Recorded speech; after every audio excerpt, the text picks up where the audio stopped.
जिल्हा परिषद निवडणूक निकालानंतर कागल तालुक्यातील बेलवळे बुद्रुक इथं संतोष शिंदे यांच्या घरावर हल्ला झाला। त्याशिवाय एका लष्करी जवानाच्या आईला मारहाण झाली। या घटनेचा मंडली गटाच्या वतीने तीव्र निषेध करण्यात आला। विरोधकांना यापुढे जशास तसं उत्तर दिलं जाईल असा इशारा वीरेंद्र मंडलिक यांनी दिलाय। जिल्हा परिषद निवडणुकीचा निकाल लागल्यानंतर नामदार हसन मुश्रीफ यांच्या कार्यकर्त्यांनी छत्रपती शिवाजी महाराज यांच्या फोटोवर गुलाल टाकला आणि संतोष शिंदे यांच्या घरावर हल्ला केला। त्याशिवाय एका महिलेला मारहाण झाली। या घटनेच्या निषेधार्थ वीरेंद्र मंडलिक यांच्या उपस्थितीत निषेध फेरी काढण्यात आली। मुरगुडमधून सुरू झालेली निषेध फेरी निढोरी, आदमापूर, मुदाळतिट्टा मार्गे बिदरी साखर कारखान्यावर आली।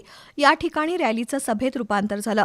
संतोष शिंदे यांच्या घरावर हल्ला करणाऱ्या कंटकांवर कारवाई करावी अशी मागणी करण्यात आली आहे। तसंच विरोधकांना यापुढे जशास तसं उत्तर देण्यात येईल असा इशारा वीरेंद्र मंडलिक यांनी दिलाय। इथनं पुढे एकदाच हे कृत्य घडले, पण इथनं पुढे जर तुम्ही आमच्या कुठल्याही कार्यकर्त्यावर बोट ठेवायचा जर प्रयत्न केला, तुमचा हात काढून घ्यायची धमक या वीरेंद्र मंडलिक मध्ये आहे। आणि आजची तारीख, आज शनिवार आहे दादा, शुक्रवार, पुढच्या गुरुवारपर्यंत मी त्या 10 पोरांना वेळ देतो।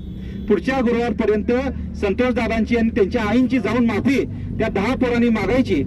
यावेळी शीतल फराकटे, निवास पाटील, संतोष शिंदे, नंदकुमार पाटील, रोहन निर्मळ, SV चौगुले, जयसिंग भोसले, सुहास खराडे, दीपक शिंदे, राज कांबळे यांच्यासह स्थानिक कार्यकर्ते आणि नागरिक उपस्थित होते।